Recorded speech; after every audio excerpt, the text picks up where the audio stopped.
And I'm Mingo. And this is the Mingo and Karyn Show, and we are doing things differently this time. And we are actually doing like a cooking series where we just let you all into our conversation and make it less formal, like what we did with our regular podcast or with our regular YouTube content. So today I am making Mingo's favorite, and it is jerk chicken. It is my all-time favorite. With a Caribbean salad and with honey lime dressing. It's gonna be so good, y'all. It's gonna be blessed. And don't forget the homemade strawberry lemonade. Oh, I made a homemade strawberry lemonade, so that's why you see like water glasses, and then you see like regular glasses, because we're gonna get a little fancy in here with that. Let's do it. But we're gonna have conversation, and while we are, while I'm making these salads over here that I'm gonna be making for that vinaigrette dressing, we're gonna have a conversation today about basically how to show up as your whole real self. Yeah. I have struggled with that. Didn't know it was a struggle. So we thought, okay, we were in here talking about it, and we were like, why don't we just talk about it for the show? It's like, hold that. That's some good information. Let's wait. Yeah. So anyway, I'm going to make the salad while Mingo and I converse like we normally do, and just sit back and chill out with us. And like showing up for yourself, I mean, you just got to, I thought about it, from an aspect of how many times have I dimmed my light for others to be right? And sometimes you do it because it's a necessity. Yes. And sometimes you do it because of lack of confidence. Yeah. And sometimes it just happens involuntarily. It could be past situations and now you're faced with them and you don't know how you're going to react. You don't know how to trust yourself. Yeah. And that's not an easy feat in moving and navigating life, how to trust your first mind. I always refer to it as, if you look at our past videos, I always talk about my spidey sense. When it starts tingling, and when my spidey sense goes off, it lets me know, okay, I need to be on alert, or I need to keep pushing forward. Wow. I don't need to suppress what I'm feeling or suppress what I'm supposed to be. Like Karyn talked about, showing up as her authentic self like a week ago. Yes. And that folds right into this conversation right here. And it has been a practice. So let me be very clear that it's not something like, oh, I just woke up one day and thought that, and then it just happened. So, there was an event that happened a couple of weeks ago. Well, not an event, but something that was really tragic in my family. And it really made me, it really made me it just like something clicked in me. Yeah. And then I realized like I felt like there was a part of myself that I hadn't felt and been familiar with in a long time, and like she came back almost. I don't even know how to really explain it, but it was like I felt like for the past, I would at least say 10 years, I've been living half of myself. Yeah. So there was a part of me, I'm very bold, I like to have fun, but I've been hiding that, and I don't know why. And so I'm not saying that I just had this revelation and I became this new person all in one day. That's not what I'm saying. I am saying, though, that it's a consciousness in me every day that I have to show up whole. So I can't hold back, and I think I used to do that. And so those old thoughts and those old ways keep trying to keep me held back, but my whole self won't let them. It won't let them hold me back. But you said something, and it just sparked a whole new thought process or additional thought process, like branches on a tree. Another branch just came about from the root of what you're saying. Okay. You had to create a safe space for yourself. Wow. That's good. And the reason I say that, creating a safe space for yourself, because when anybody else might let you down, you were there to support yourself. That's true. So in some situations, if I'm there, I got your back. Right. If you're there with me, you have my back. Right. But let's say if I was there by myself, what am I gonna do? Am I gonna go hide? Am I gonna show up? So you have to create a safe space for yourself, and that means in a safe space you got to have like your little bag of tools. Wow. So that means that, hey, you better speak on that. You know what I'm saying? You'd be like, hey, this situation is too overwhelming for me. Let me retreat to the bathroom for a second and gather my thoughts. Right. Because sometimes we can walk into situations and encounter things that make you have panic attacks. Yes. It can embolden you. It can happen. You don't know till you're in that moment. But if you already have like a routine or maybe a plan in place saying, okay, if I feel like this, I'm going to do this. If I feel like that, I'm going to do that. Right. But you've thought it through to the point where, everybody, we want to come into situations and feel like, hey, this is going to be this is going to be a positive space, and everybody's going to support me and I'm going to support them. But we all know who've lived life more than 24 hours know that ain't always the case. That's right. So now, when you have to be who you are as Karyn, you can't not be Karyn because other people can't handle it. Absolutely. Yes, and you also cannot be Mingo because other people are afraid. You know, I know Steve Harvey said something a while back when he said when his confidence shows up and it bumps against somebody's insecurity, it comes off as arrogance. That he just being himself. Right. And I think that doesn't apply to who he is as a person. That can happen on any level in any environment. Right. And then so once we realize what it is, we have to understand that in making a deal, you don't get everything you want all the time. Absolutely. And the person you're in the deal with or the arrangement with, they don't always get everything they want. There's a compromise for both of you all to feel like it was, gratifying for both of you.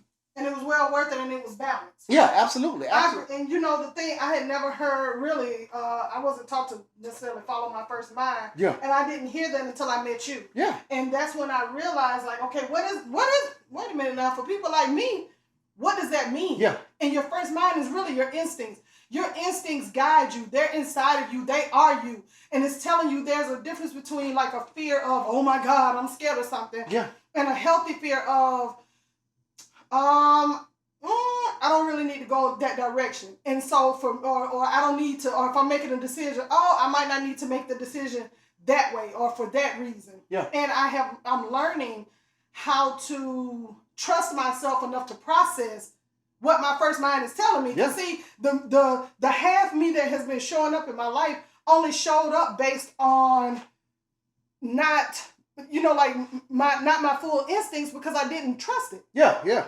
And so now I'm having to learn to build trust in. I'm gonna give y'all an example. I'm gonna tell y'all a quick story. Yesterday we were at this restaurant, right? Yeah. So like I would have had child. Listen, we're sitting. We just get there. These two ladies literally stop. Now it's space over here. These two ladies literally stop and are like talking. So you think, okay, they're talking and passing. No big deal. It's not a thing. They keep talking. And they keep talking. They're really close. If I'm right here and Mingo is right here, they're literally like, yeah, so. Like, so at first I'm like, the old me would have been boiling on the inside. And I probably would have just been like, you know what, eventually they'll move. I ain't gonna really say nothing. So Mingo got up to go to the restroom. They literally parted the Red Sea, came back together and kept talking. I'm like, what is going on here? It's just rude. Yeah. So he came back to sit down. They parted the Red Sea again and kept talking. So as we can't even indulge in our conversation because they're having like this really in-depth, just conversation about all this. And I'm like, oh my God. So I said, excuse me, I don't mean to be rude, but do you ladies mind moving over there? I wouldn't have done that. But why should my experience be ruined by some other people? And I would have had a come apart. I would have been in a bad mood. It would have changed everything for Mingo and I spending time together. So I'm just, and I told that story to say, not that you got to tell folks to move out the way and don't be rude. No, tell them to move. They was in personal space. It was really too much. Like for real, like if I had done this, I would have hit one of them. But so I'm saying like that's just. I mean, it seems like a very minute example, but just even being able to say something for myself that I felt like I needed to say. But like I told, once Karyn did that, I told her that's good for you.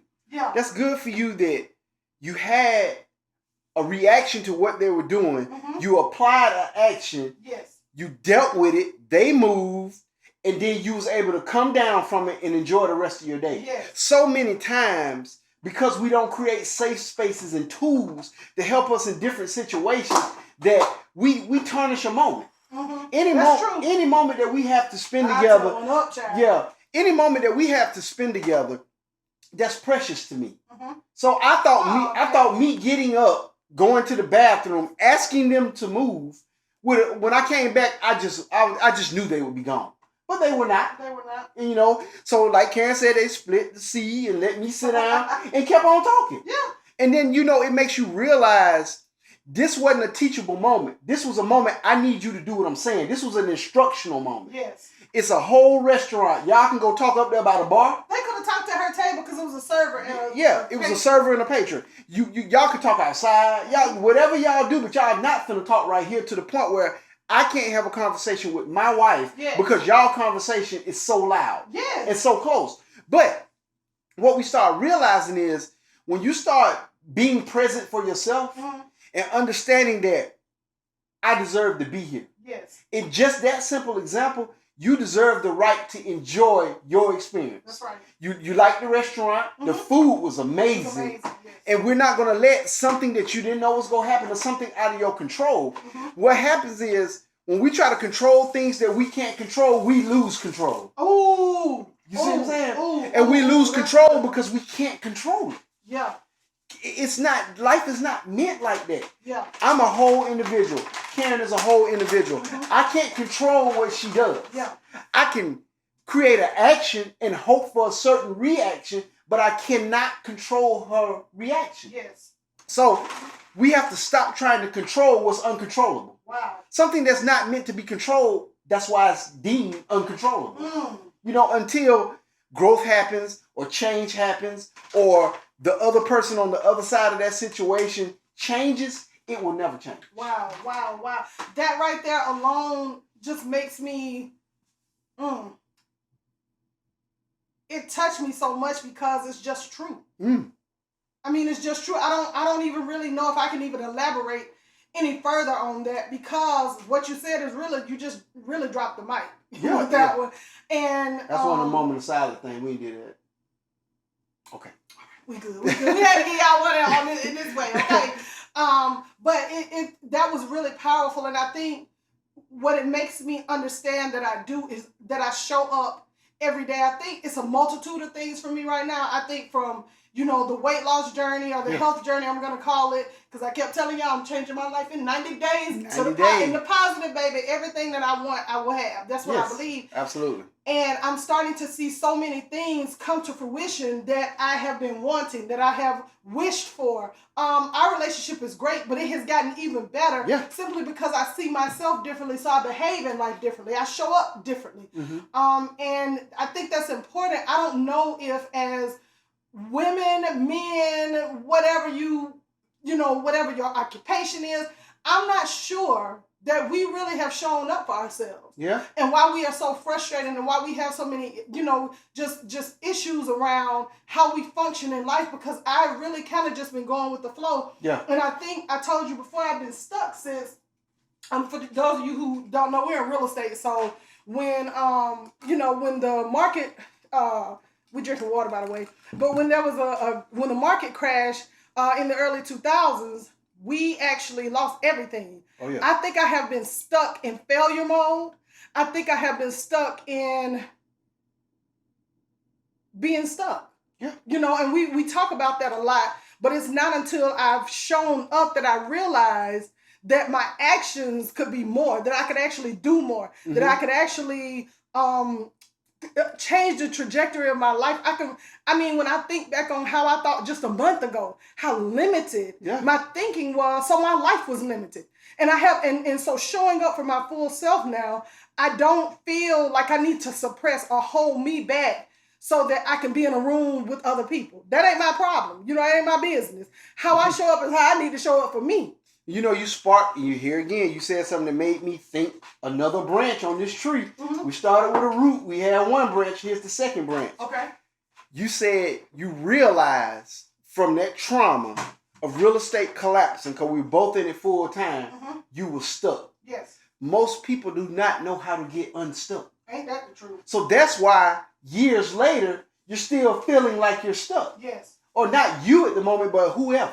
Yes. And how to get unstuck is one rule and one rule only. And what's that? Acknowledging that you're stuck. Wow.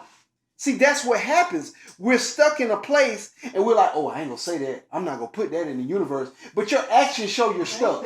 Your mouth doesn't have to say anything. Wow. Your actions show that you are absolutely stuck. When you're saying that, when we ride through a neighborhood and we're thinking about a possibility of building or buying a house in this neighborhood, you're like, oh, that front door remind me of my house and such and such. Yeah. Oh, that yard was this and that. My whole, what I call that, right house, wrong neighborhood. It ain't gonna never happen. I gotta show y'all this salad real quick. I'm sorry. It's so pretty. Yes, yes. Oh, wow. Wow. Oh, it's gonna be so good. I'm so ready to eat that. Bussin'. I'm so ready to eat that. Yes. But and don't say nothing about me for putting foil on this, because I was gonna do the plastic wrap, and I thought I'm not fighting with plastic wrap today, so we go aluminum foil. Old school. And one good thing about foil, no matter how you put it on, it always works. It's gonna stay. Period. But being stuck or acknowledging that you're stuck, sometimes saying that out loud. So what you probably could do, if you don't have a person that that you care to share that with, maybe you can go in the mirror, any mirror in your house, and say, you know what? I am stuck. Yes. And I need help with this.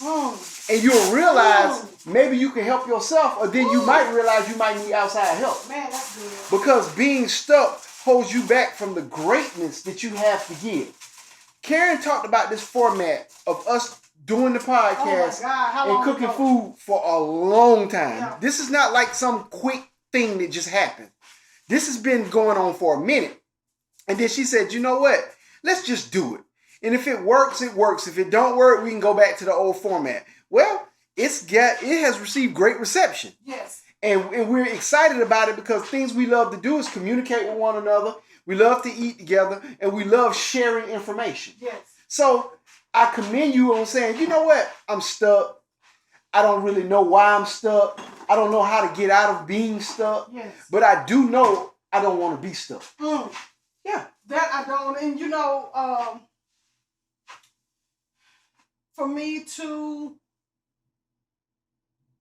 it's exciting and scary at the same time, because I'm so used to being that one way, and that one way has actually failed me, didn't serve me well in my life. And so, in a strange way, and you don't know what you don't know, right? Yeah. But having to accept that I have not lived my full life to this point, because she living it now. Oh, yeah. I don't speak in third person, but I'm just letting y'all know. But it is a very... Let's say Karyn go live a good life. Right. It's very important to me that I actually live my life to the fullest. Yeah. And I'm not talking about... This is not about, I'm living my best life just as a cliche or a song. I'm talking about really waking up every day in the fullness of who I am. And having... being intentional about how I treat myself. Because I would venture to say that it was almost a in what am I trying to say? Like it was an indirect neglect of myself. How'd you realize it was neglect? Man, okay, hold on. Let me go put this in the other refrigerator, but I'm gonna be talking off camera. I realized that it was neglect when the only thing that I was taking care of was like my hair, or just not my full self. I wasn't taking care of my full self. Yeah. Full self meaning like today, you think about my hair will always be done. I kind of wear my makeup. I have my daughter show me like different makeup techniques. It's not that I didn't want to know how to do them. It's that it wasn't important to me. Because it wasn't a priority for me. And that is like who I am today. That is absolutely crazy. Yeah. That I wouldn't want to know and do things that serve me and make me better. I don't know, Mingo. It's just a very strange thing to learn and know that you've been doing to yourself all of these years. And I'm still navigating through how to be better about it. But the revelation itself is what I'm still trying to understand. Because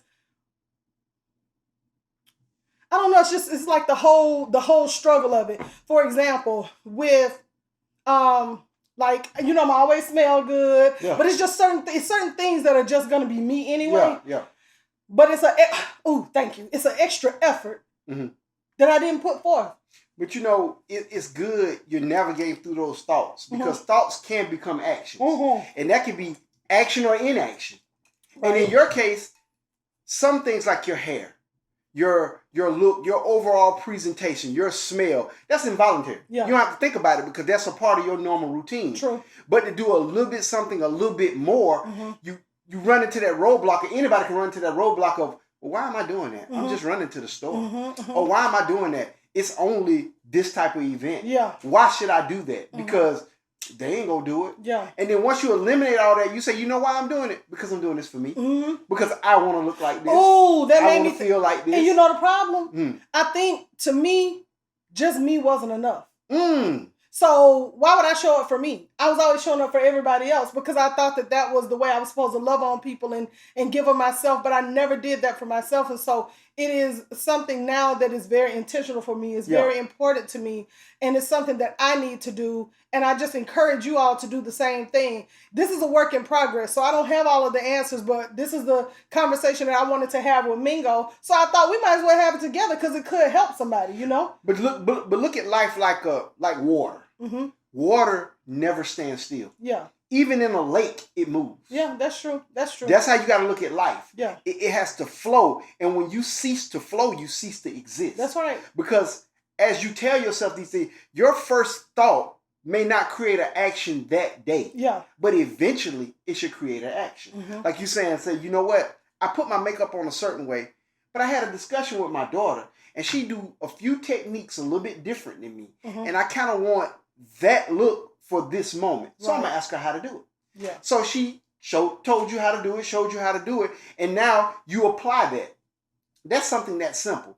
It could be something big in somebody's life, like saying, hey, I live in this city, but for what I can do and what I bring to the table, this city can't give back. We have a beloved city that we really care about, you know, and it just doesn't move the way we would like it to move. Right. So we find ourselves saying, hey, you know what? Let's move forward. Let's do something different. That wasn't easy. That wasn't easy. Right. So we had to push ourselves. Right. And when you push yourself to do something different, that's when the action comes out of the inaction. And you have to push yourself to do more for yourself. Yep. So if you can do more for things outside of you, you can absolutely do more things for you. And so, you know, again, we thank y'all always for tuning in to these conversations.